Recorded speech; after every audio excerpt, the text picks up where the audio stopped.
Okie dokie. Welcome back. Welcome back, everybody.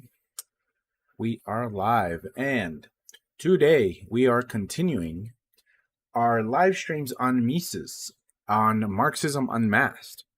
I have recently dove into different subjects, including veganism, which did very poorly for some reason. I would think that that's a very popular topic, but again, it could just be me and the way that I'm sort of running the show here, and running YouTube and all that with the algorithms or whatever. But hopefully you guys find that video, make your way to the other topics of discussion if you're not particularly into politics, right? Into Mises, into Marx, or anything else that's going on here. So with that being said, well, today I want to welcome you guys back to this series, since I am trying to get through this work here by Mises, these lectures that Mises gave in 1959, I believe. And I recently was able to do one of these. Oh, man, my glasses are so foggy. I was able to do one of these streams in Spanish for you guys, and I'm not sure, the primary languages of my audience, but I am trying to reach out to as many people as possible with these lectures, only because I think Mises is a highly underrated philosopher, economist. I think he's more of just an economist than anything else, but he does have a book on human action, which is ontology, philosophy of action, right? It's an ontology, which I consider philosophy anyway. So shout out to everybody who stopped by and watched that in Spanish. I appreciate it. I hope you enjoyed it. It was a reading of lecture 1, which is already live here on the channel. It's already live here on the channel. So give me just 1 second. Let me check the bitrate here, because I'm getting a sort of an error message with this stuff. But oh man, it can always be something, man, with this stuff. But I guess so long as this stuff is coming out clearly, it should be fine. If you guys stop by, I appreciate it. Let me know if there's an issue with the stream. Please, it would be great if I could get some feedback from somebody who's on here live, just so I can make sure I don't get through the entire stream and not be aware of some of those issues.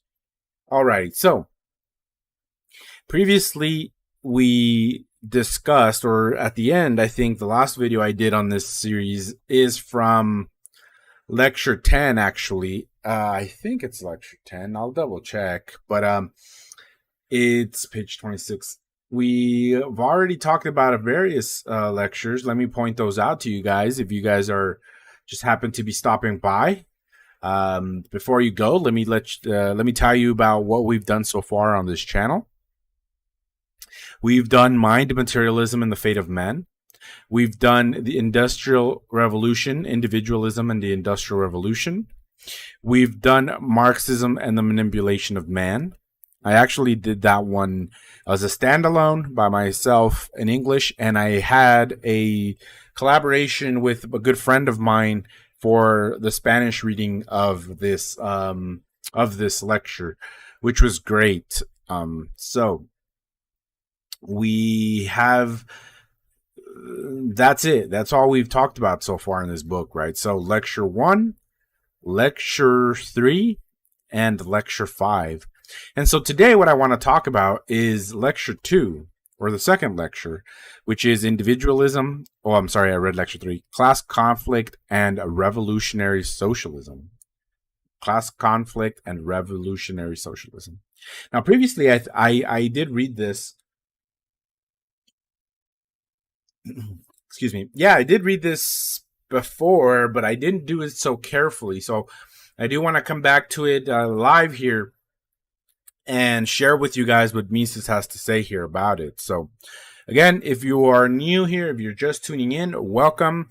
If you're watching this after the fact, whether it be on YouTube or here on Twitch, thank you for stopping by. Let me know what you think. I want to be able to make this content as interesting, as engaging as I can for you guys. So please drop by. Let me get at least the thumbs up, thumbs down thing.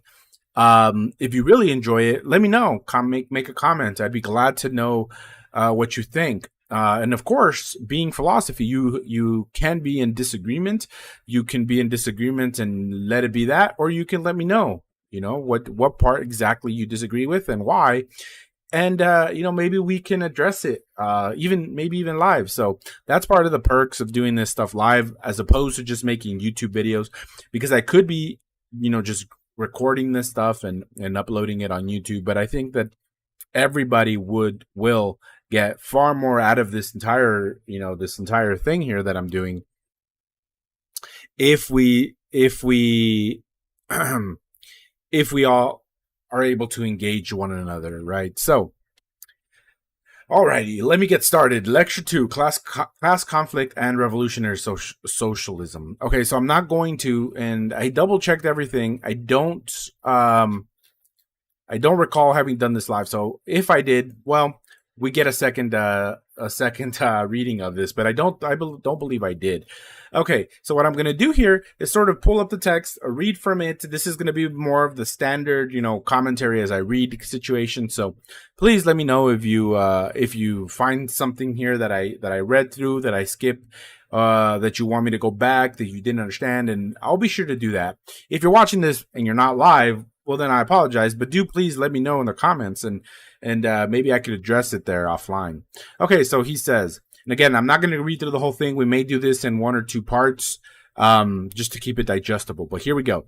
Marx assumed that interests, and here he has this particular term, right?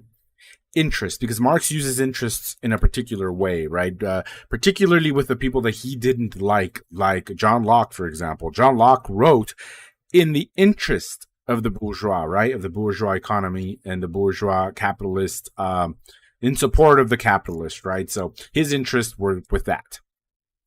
Of course, we know that Mises points out that there's an inherent contradiction in Marx here, because at some points he says then that someone like Descartes was exactly just philosophizing as a mechanical philosopher that understood the animal as a machine, right?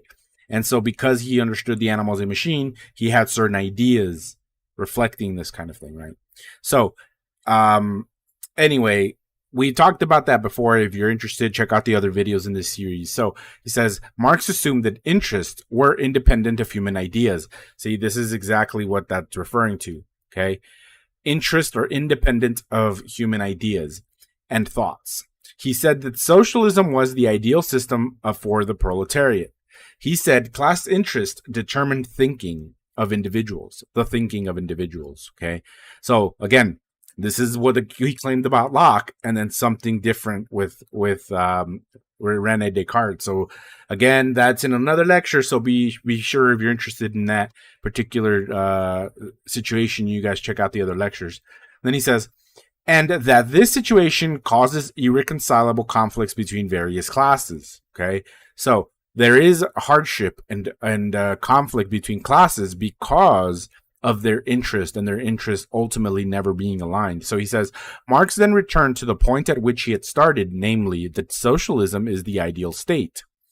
The fundamental concept of the Communist Manifesto was that of class and class conflict. Oh yeah, we know that, right? All of you guys that are Marxists, all of you guys that are reading Marx or have read Marx with any level of seriousness have actually read the Communist Manifesto. So when you know that this is where Marx famously introduces history, or his rewritten history, as what? Class struggle, right? Class warfare. All right, so he says, but Marx didn't say what a class was. This is interesting. As much as I've read about Marx, and I'm certainly not the most learned Marx, philosopher, who studied Marx. I've not run into this particular definition in black and white. Okay, so maybe that's what Mises is referring to. Again, I have to believe Mises here because I don't know any different, unfortunately. But he's making this claim, right? Marx never claimed what a class was, but he did in fact claim that people had an interest according to their class, which did not always line up with their ideas. Okay, so here we go. He says Marx died in 1883, 35 years after the publication of the Manifesto. In those 35 years, he published many volumes, but did. Oh, excuse me. I don't know what that's about. We may have to take a shot of espresso here. In those 35 years, he published many volumes, but in not one of them did he say what he meant by the term class. Okay? He never said what was meant there, right? So, yeah, that's interesting. So, hopefully, it'd be cool if one of you guys is watching this or watching this after a fact. If you guys are Marxists or if you guys study Marx with some significance, I'd love to see if you guys have any idea as to why Mises would make this claim. Why Mises would make this claim. And lecture, give me a sec, guys. Lecture 2. I'm trying to share the stream here on Facebook just for anybody there that follows me, they could hop on and watch.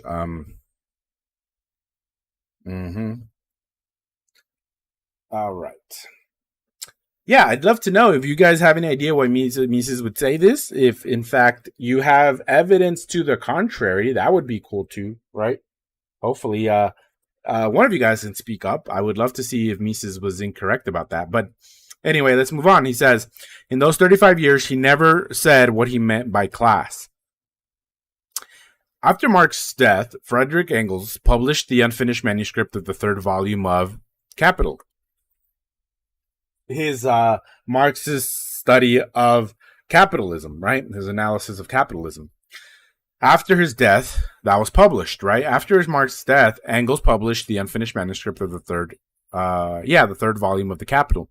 Engels said this manuscript, on which Marx had stopped work many years before he died, had been found in Marx's desk after his death. Right, so okay.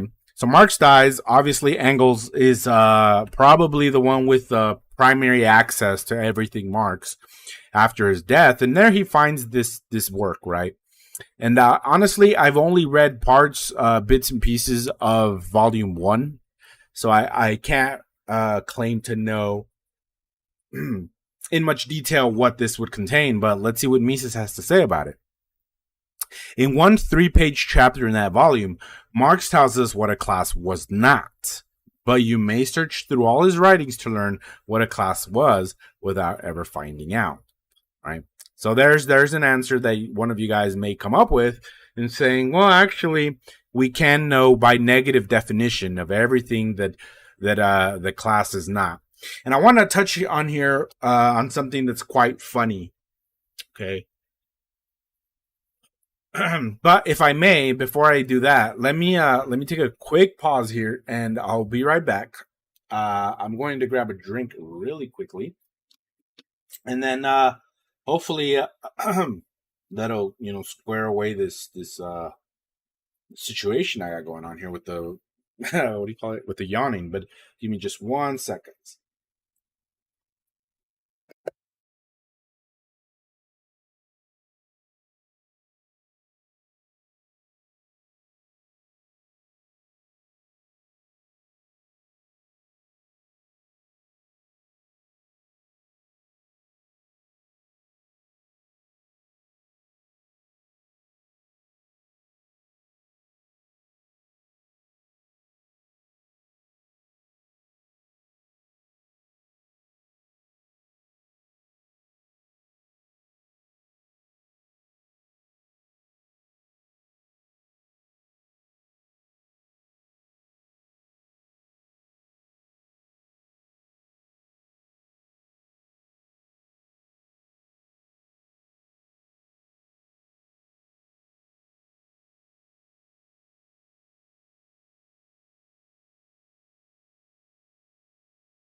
All right.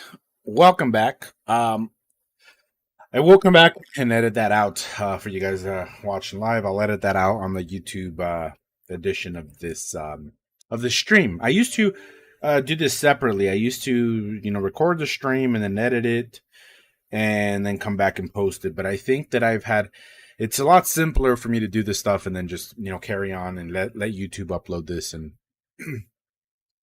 and save me that time. But anyway, here we go. In fact, hey guys, by the way, if you guys are just tuning in, I do appreciate it. Welcome. I am actually reading lecture 2 of Marxism Unmasked. So that's what we're doing. Let's carry on with this. Okay, so in fact, classes don't exist in nature. This is a very interesting point. And I'm actually going to do probably a longer series on this because of something that Hegel says that just blows my mind. But yeah, in fact, classes don't exist in nature. It is our, excuse me. It says, it is our thinking, our arranging in categories that constructs classes in our minds. It constructs classes in our minds. The question is not whether social classes exist in the sense of Karl Marx. The question is whether we can use the concept of social classes in the way in which Marx meant it. And Mises says we can't. We can't. So yeah, this is a super fantastic concept. Really, really it is, guys, because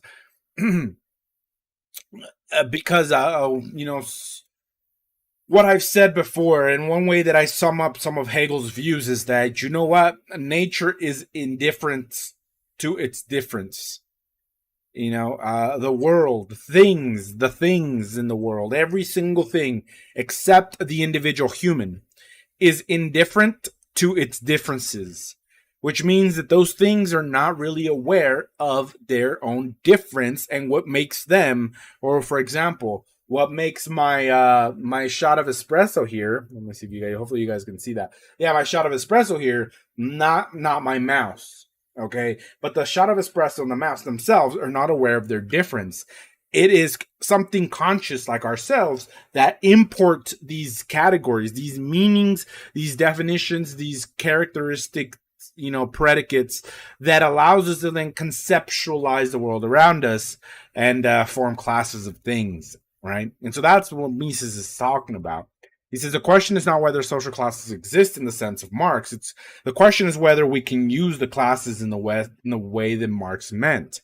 And so he says Marx did not see the problem of the interest of an individual or of a class, and that and cannot be solved simply by referring to the fact that there is such an interest and that men must act according to their interest. Okay, so let me read that again. Marx did not see that the problem of the interest of the individual cannot be solved simply by referring to the fact that there is such an interest and that men must act according to those interests. Two questions must be asked. So this is Mises about to ask questions of this position that, according to Marx, men or individuals act and live according to the interest of their class, right? Of their class membership. And so Mises says we have to ask two things.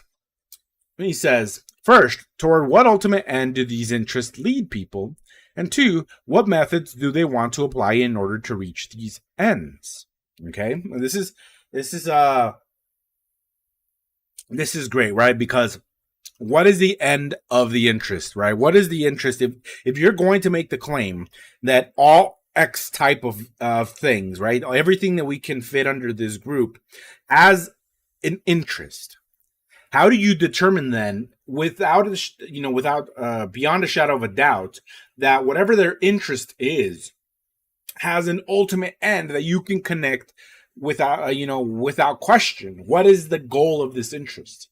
And number two, this is Mises saying, number two, the question is, if you were even able to determine what the end is of this particular interest, what are the methods? What are the strategy that these classes are going to be using to reach those ends, right? To reach those ends. That's actually a very interesting set of questions there. So let's say he says the First International was a small group of people, a committee of a few men in London, friends and enemies of Marx. Someone suggested that they cooperate with the British labor union movement. In 1865, Marx read at the meeting of the International Committee a paper. The paper is titled "Value, Price, and Profit," one of his few writings originally written in English. Hey, which is cool, guys. It's cool that Marx, just because he's such, now he's such an influential figure. He has influenced a lot of history. It's cool that some of these papers are going to be written for different kinds of people, right? In German, English, and in French. So I'm currently reading the Poverty of Philosophy. The Poverty of Philosophy, and I'm reading that originally in Marxist French, which has been challenging for me, and it's been helpful to me as a learner of French. So I want to say that, that's a pretty cool thing that Marx was able to do that. But okay, let's carry on. He says in this paper, he pointed out that the methods of the union movements were very bad and must be changed. Yeah, that I'm aware of that, right? He went and said, okay, well, your ends and the ways that you're trying to get to these ends, they're not the best way to go about these things. So then he says, and paraphrasing, Mises paraphrasing Marx, by the way. The unions want to improve the fate of the workers within the framework of the capitalist system. This is hopeless and useless.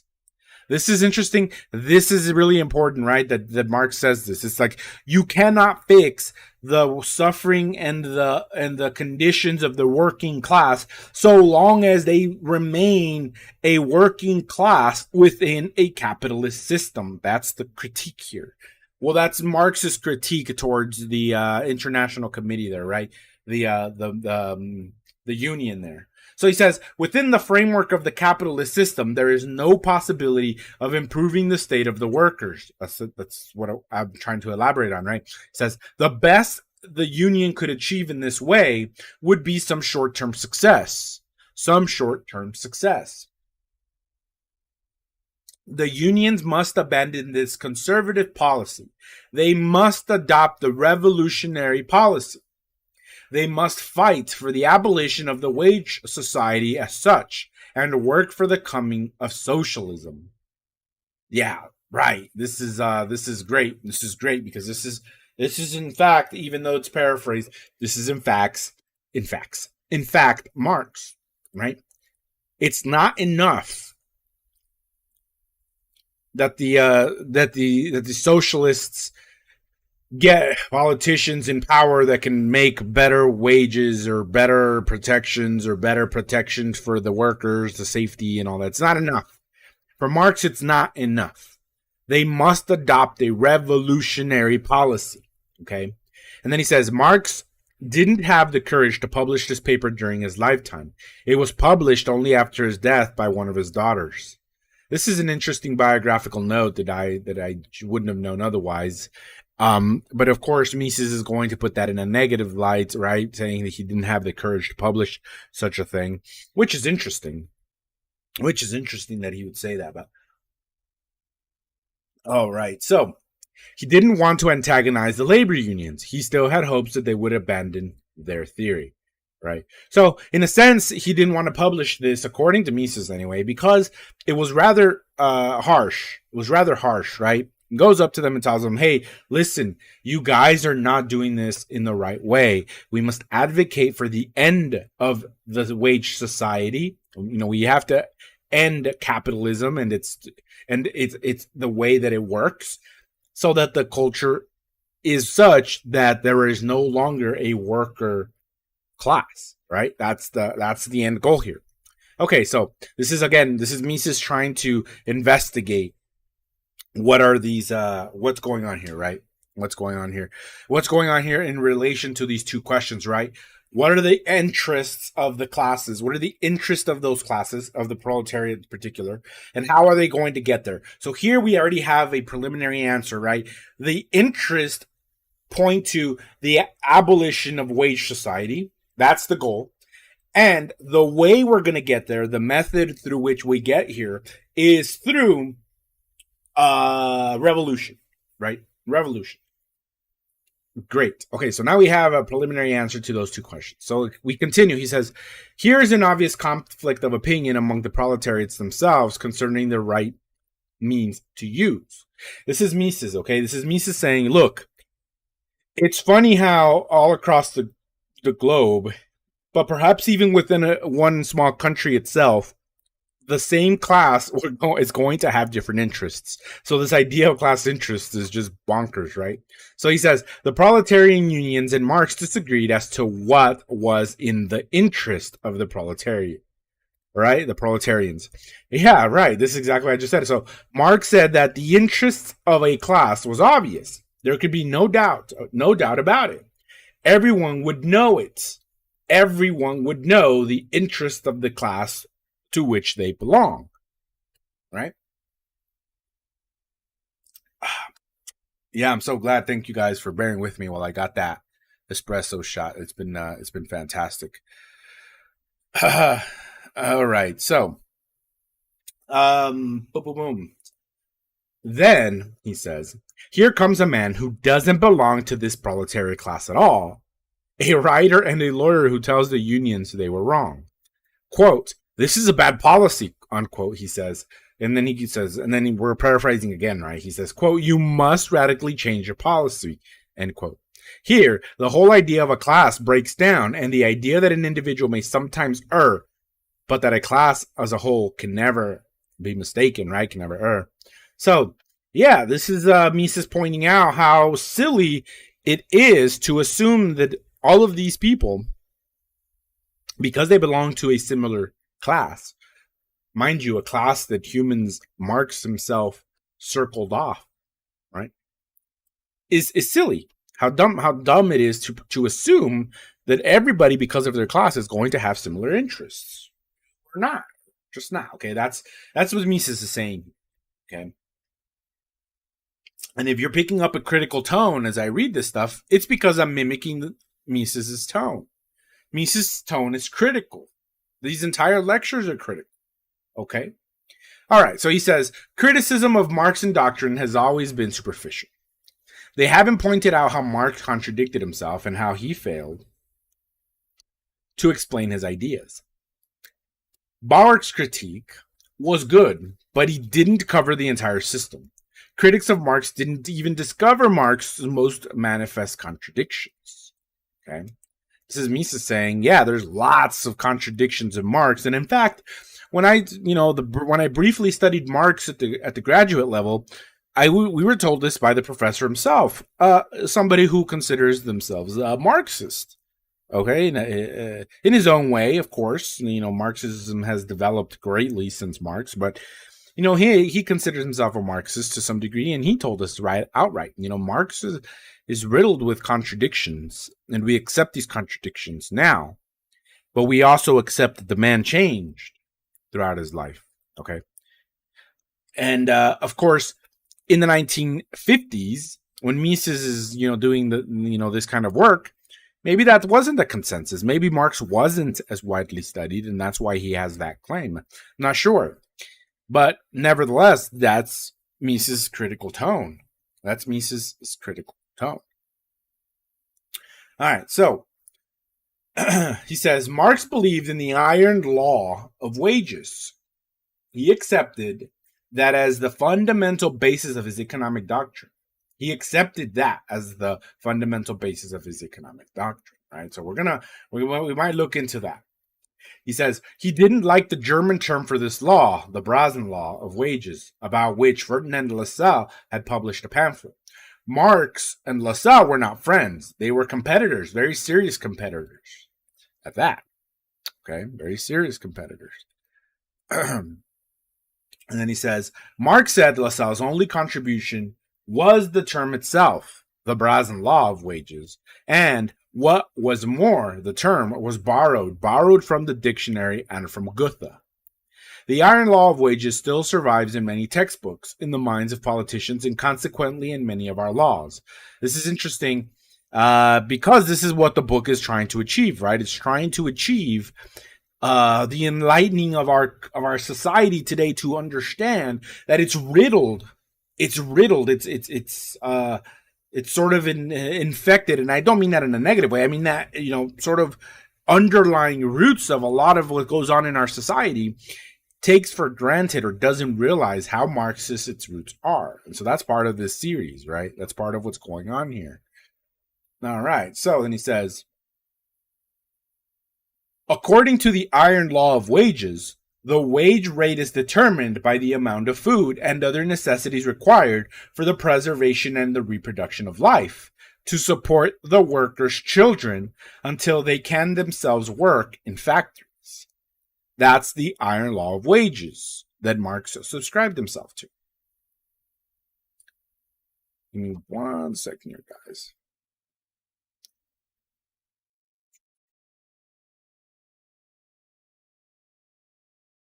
All right. Yeah, that's what Marx, that's part of the economics that Marx was sort of looking at, right? Subscribing himself to, believing. Okay.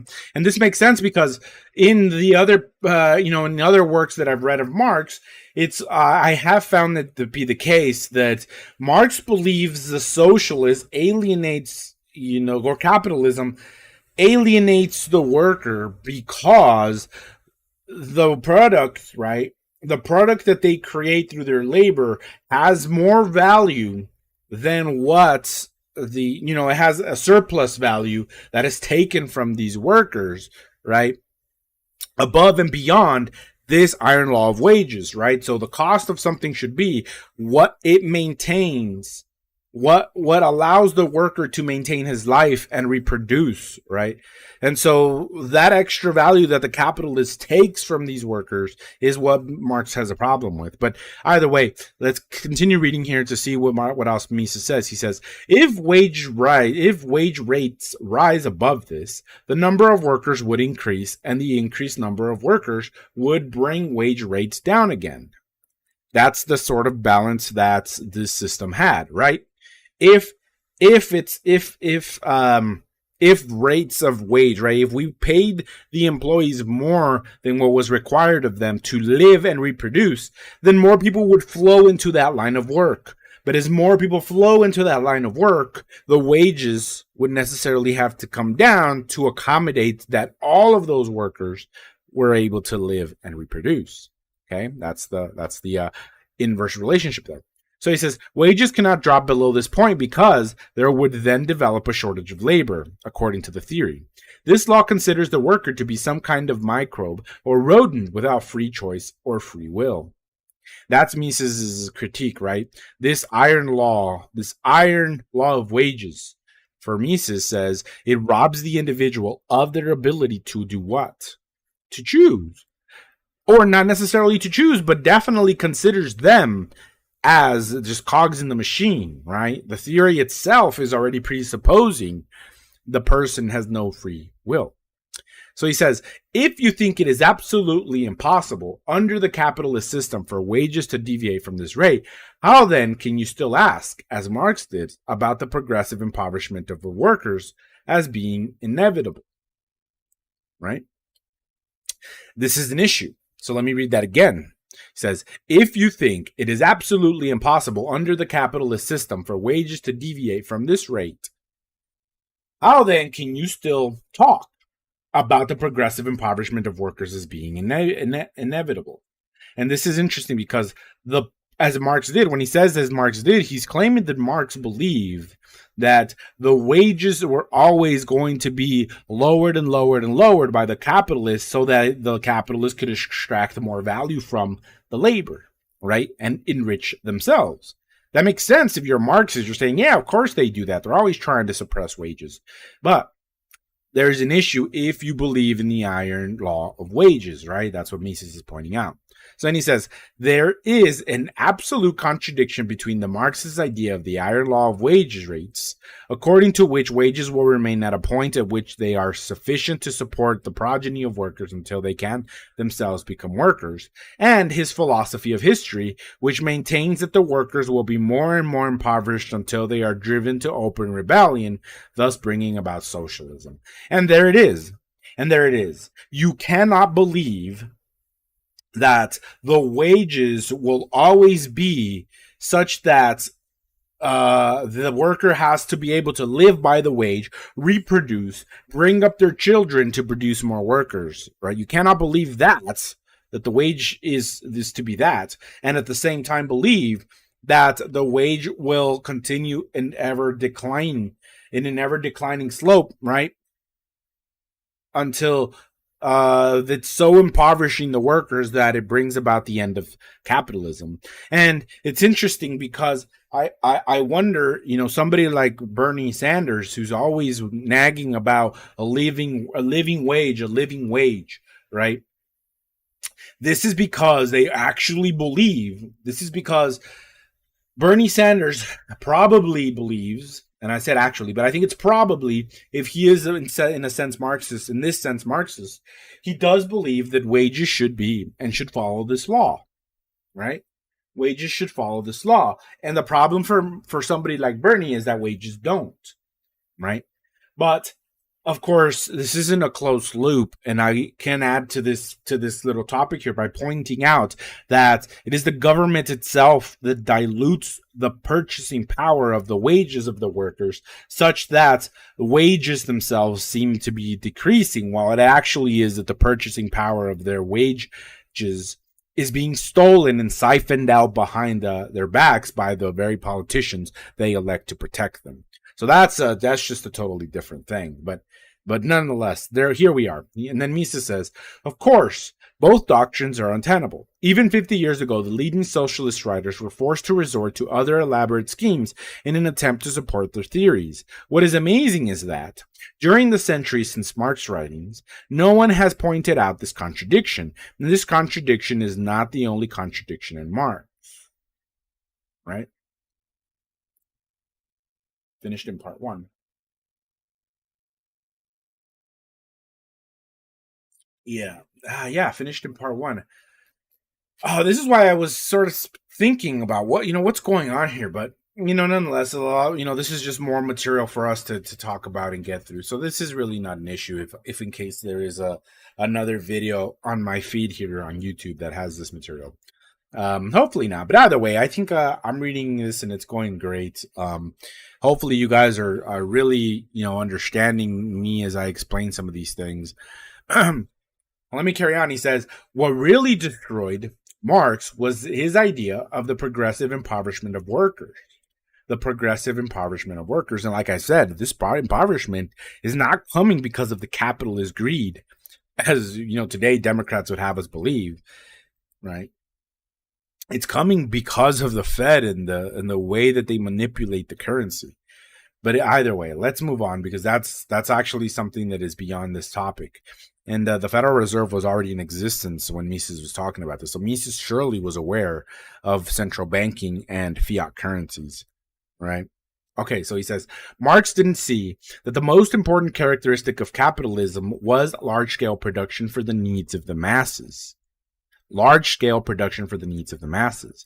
The main objective of capitalists is to produce for the broad masses. And why is that the main objective of capitalists? If Marx said that capitalists was only interested in attaining capital, why is it that Mises can say that the main objective of the capitalist is to produce for the broad masses?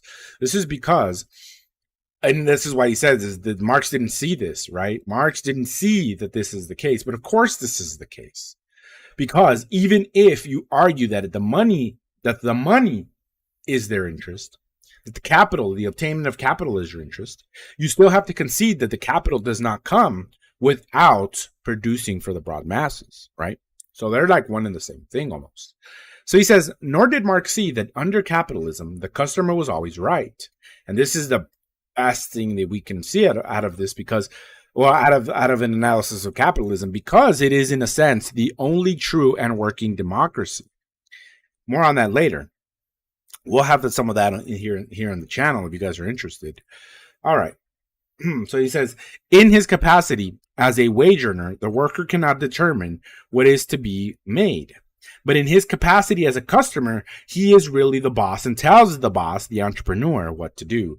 This is such a powerful concept. Bro, this is such a powerful concept here. And truth be told, someone like Young Ripa 59, If you guys have seen his channel and his podcast, For Canon's Sake, I enjoy his show, and not only because I agree with his views, for the most part. I enjoy comic books and I enjoy comic book movies and TV shows as much as the next guy, but I'm by no means subject matter expert on any of that stuff, and I do really enjoy his takes. But this is primarily what belief that he has when he says Marvel and DC have bet on the wrong horse, and we have to create a parallel economy because we have the capacity to do that as the consumer. As the customer. It's not that we are always right, because that's a cliche, right? Even though he says it here, the customer is always right. In a sense, the customer is always the boss in a free capitalist society.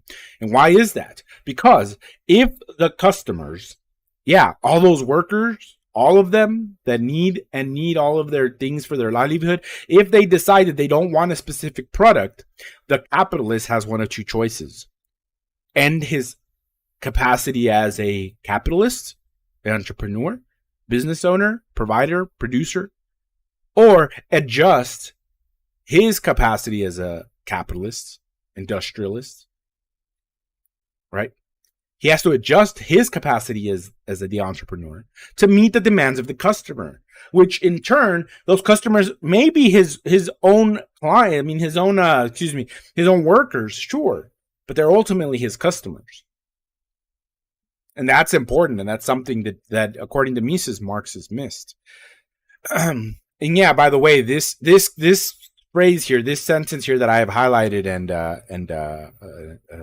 we'll highlight it twice, is the root of understanding a free market and the power that you have as a consumer, because you've been lied to when you're told that you don't have any power, right? This is why he says, Eric July, he says, let him fail. Let him fail. Yeah, let him fail. That's precisely what's going on here. That's precisely what these people have missed. But anyway, back to Mises. He says, his boss must obey the orders of the workers as they are members of the buying public. Miss Webb, like other socialists, was the daughter of a well-to-do businessman. Like other socialists, she thought her father was an autocrat who gave orders to everybody. She didn't see that he was subject to the sovereignty of the orders of the customers in the market, right? Yeah, my dad is the big bad boss. He's coming over here yelling and demanding of the worker this and that. But, what we tend to not see is the fact that once the entrepreneur, the capitalist, if you will, goes into his office and reads the charts are telling him exactly what he needs to do or fail. Close up shop, right? That's what's happening. And Mises is just pointing this out. It says, the great Miss Webb was no smarter than the dumbest messenger boy who sees only that his boss gave orders. Powerful, right? Intense. Marx had no doubt as to what the ends were towards which men aim, nor did he have any doubts as to the best way to attain these ends. How is it that a man who read so much and interrupted his reading only to write didn't realize the discrepancy of his ideas? All right. So 29. Let's see how much further we got. 29. We got some highlights there. Boom. Okay, 29 to 33. All right. I think this is a good place to stop for us. I'll stop here because I think that'll give us enough time for us to have a second part here without going over the 1 hour mark. So I want to take the rest of the time here that I'll be live to comment a little further on these things, right? Because it honestly is super. It is super. Well, it is surprising. I want to say super, but it is surprising the fact that people don't understand that the nature of capitalism is to have a completely functional democracy based on the desires and the needs and capabilities of the customers, who themselves can play a different role. They're not only workers, right? They're not only this class that we arbitrarily decide to call them. They're also the consumers who benefit from lower prices and benefit from lower wages. Assuming, of course, that there's no government interruption or intervention. There's no government agency picking winners and choosers in a market, right? Because the government itself cannot produce anything. It can only take and redistribute. So long as there is no manipulation of a currency, where the currency is not being continually and progressively more debased, then lower wages and lower prices are always going to be of benefit to the worker, because they don't exist as worker. They exist also as consumers, as free individuals, right? As those people who out and about live a life that is not subject to any one category that any philosopher may apply to them, right? So that's what's marvelous about this stuff. That's what's great about this stuff, right? Super. I keep using more super because it's great. It's fantastic. The only problem is that people are so led to believe that wage is this thing set by corporate greed, right? And they fail to realize the other side of the token, which, again, Mises is not addressing here, but it's the government getting in the way, right? Here he's only talking about Marx, who himself believed what?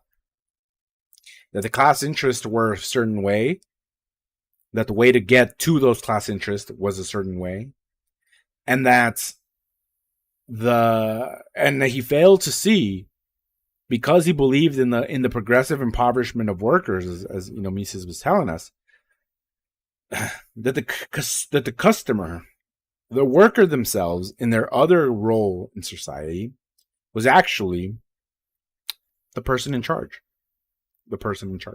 And so long as government does not limit the ability of one company to become a monopoly, because that's what regulation does, it prevents others from entering a market, right? Because if prices go too high, people are going to look for alternatives. They're not just going to starve. They're going to look for alternatives.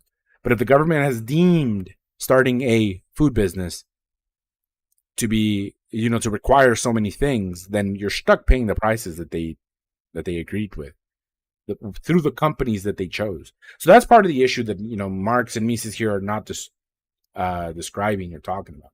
But nonetheless, they're very important issues that need to be addressed, that need to come to the consciousness, right? They need to be up front for us as we come to understand these things and these issues.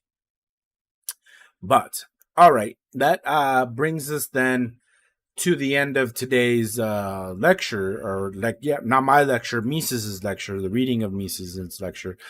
And I really hope that you guys enjoy it, that you guys are able to follow along with my rants about this stuff, because I'm doing this sort of to bring some kind of engagement and, a higher level of awareness for some of the ideas that may be underpinning your life that you may not know about, right? And so in this way, by just coming to a small consciousness about how some of these ideas are ingrained in society, you can then choose whether or not you agree with them. Because you may not agree with them, or you may agree with them, but it doesn't matter if you do not know that they're there. So that's primarily why Mises, wrote these lectures, right? Because he said Marx is something that, even people who claim not to be Marxists believe things that come from Marxism. And it's not until we identify them that we're able to more freely choose whether or not we want to abide by them, right? And so I'll leave the picking and choosing up to you guys. I'm only here to sort of display the method, display the content, talk about it, comment about it, in cases give you my views. And then you're free to pick whichever way you want to believe, who you think is correct about these issues. Yeah, and that's going to be your choice, but I want it to be your choice. I don't want it to just go underlying your life without your consent, without your acknowledgement. So that's the whole point of me doing these streams. I hope that you enjoyed them. I hope that you guys are able to get value from them. If you are, please leave me some feedback. It would be really helpful in being able to make these streams better for you guys. Make them better for you guys. Okay. I want to be able to have you guys engaged, have you guys, learning, critiquing, commenting, and all that fun stuff. Because at the end of the day, community building is what this is all about. Okay. So if there's nothing else, thank you for sticking around. I will catch you guys on the next one.